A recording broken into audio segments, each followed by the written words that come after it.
తన కళ్ళ ముందే అంతా నాశనం అవుతున్నా చూస్తూ ఉండడం తప్ప ఏమీ చెయ్యలేకపోతుంది.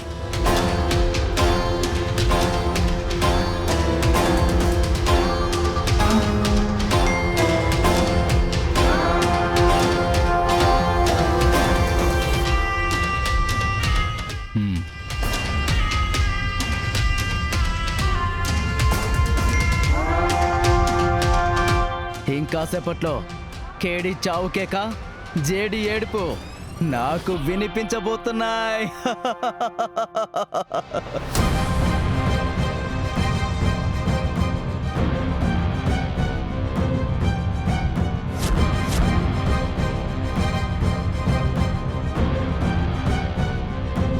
అవినాష్ గురించి ఆలోచిస్తున్నావా కేడి? కాదు జేడి, తాతయ్య గురించి ఆలోచిస్తున్నాను. తాతయ్య గారికి ఏమైంది? సాక్ష్యాలున్నాయని యువరాజ్కి తెలుసు. అవి తాతయ్య దగ్గర ఉన్నాయని కూడా వాడికి తెలుసు. నాకెందుకో సాక్ష్యాలు తీసుకోవడానికి యువరాజ్ మహల్కి వస్తాడనిపిస్తోంది. వస్తే అక్కడ మనం ఉండం కాబట్టి తాతయ్య గారిని ఏమైనా చేసి సాక్ష్యాలు తీసుకెళ్లిపోయే ఛాన్స్ ఉంది. అవును దాత్రే, సాక్ష్యాలు పోతే పోయాయి, కానీ తాతయ్యకి ఏమైనా అయితే నేను తట్టుకోలేను. ఒక నిమిషం శివ, ఒకసారి గుడి లోపలికి రండి. Yeah okay ma'am.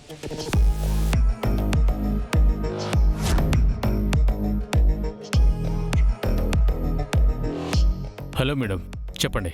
శివ, నువ్వు టీంని తీసుకుని వెంటనే ఆదిత్యపురంకి వెళ్ళు. అక్కడ తాతగారు ఒక్కరే ఉన్నారు. యువరాజ్ వచ్చే ఛాన్స్ ఉంది.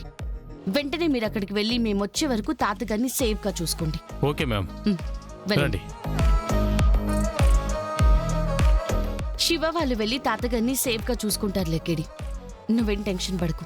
సరే జడే.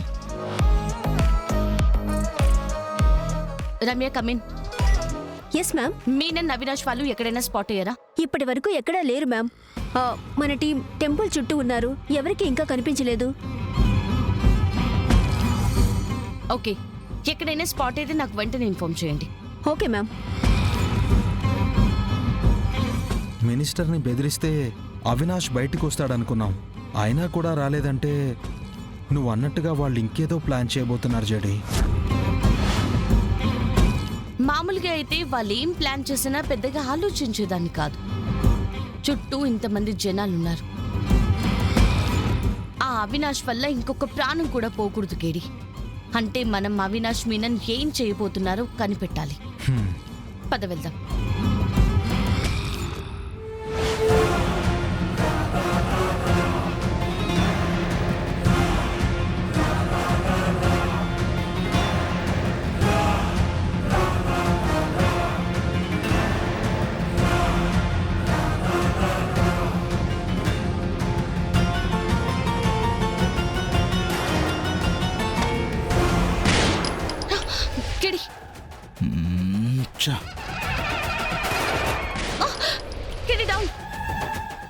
మళ్ళీ మిస్ అయ్యాడు.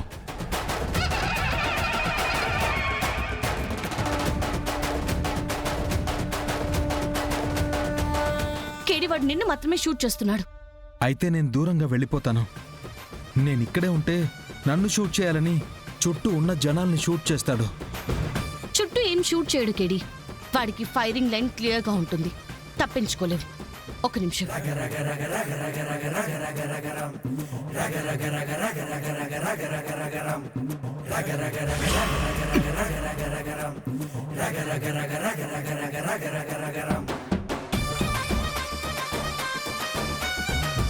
కేడి, పద పద.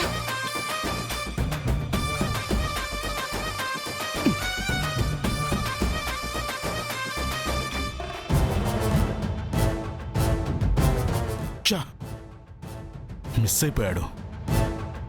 దూరంగా వచ్చేసాం కేడి. వాడికి ఫైరింగ్ లైన్లో లేము.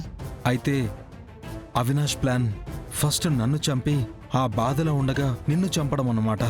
అవును కేడి. మీనన్ టీం రంగంలో దిగిందంటే మీనన్ ఈ చుట్టుపక్కలే ఎక్కడో ఉన్నాడు. వాడేం ప్లాన్ చేశాడో తెలియదు, కానీ అది అమలయ్యేలోపు మనం వాడిని పట్టుకోవాలి. అప్పుడే ఇక్కడ ఏ అనర్థం జరగకుండా ఆపగలం. ఆ అవినాష్ని పట్టుకోగలం. Ramya, come in. Yes ma'am. Avinash Menon temple దగ్గరకు వచ్చేసారు. నేను కేడి వాళ్ళెక్కడున్నారో చూడ్డానికి వెళ్తున్నాను. ఎగ్జాక్ట్ గా టెంపుల్ కి 12 o'clock లో రూఫ్ మీద స్నైపర్ ఉన్నాడు.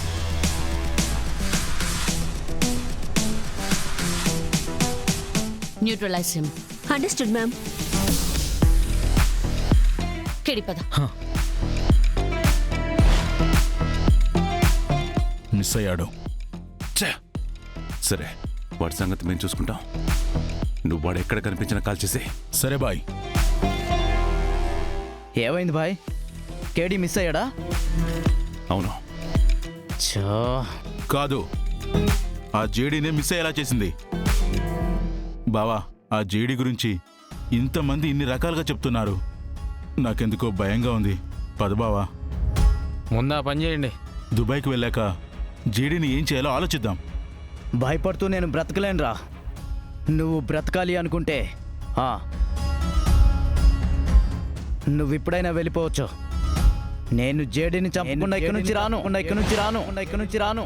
రాను. కేడీని కాపాడగలిగిందంటే మనం ఇక్కడికి వచ్చేసామని తెలిసిపోయి ఉంటుంది.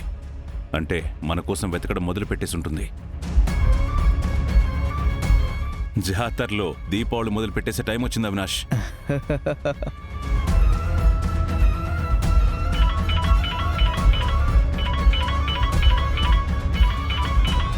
అవినాష్ కాల్ చేస్తున్నాడు.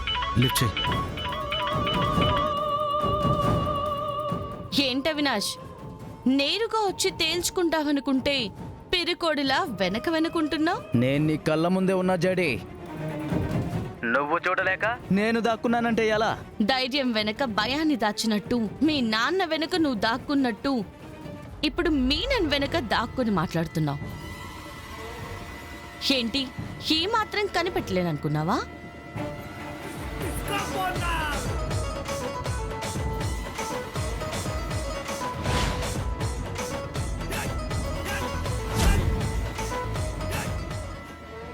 అవినాష్ వాళ్ళు ఎక్కడున్నారో నాకు తెలుసు. పద కేదార్. జడే షేర్. ఇందుకే జడి, నీతో తలపడిన ప్రతిసారి నాకు కిక్ వస్తుంది. నేనెలా ఆలోచిస్తానో నువ్వు కూడా అలాగే ఆలోచిస్తావు. ఆవిడ నీకంటే బాగా ఆలోచిస్తుంది, అందుకే గెలుస్తుంది. నువ్వు ఓడిపోతున్నావు. ఈసారి ఏకంగా ప్రాణాలు తీసుకోవడానికి చావుని వెతుక్కుంటూ వచ్చారు. అందుకే నువ్వు నేను తలపడిన ప్రతిసారి ఎవ్వరం గెలవలేకపోతున్నావు. ఏం బాధపడకు మీనన్, ఇవాల్టితో ఆ లెక్క సరి చేసేద్దాంలే. నేను మీ ఇద్దరి మీద ఎలా గెలవబోతున్నానో చూస్తూ ఉండండి. నీ ఓవర్ కాన్ఫిడెన్స్ చూస్తే నాకు ముచ్చటేస్తుంది జడి. నాకేమో నా చేతుల్లో ఓడిపోతున్న ఇద్దరు క్రిమినల్స్ ని చూస్తుంటే ముచ్చటేస్తుంది.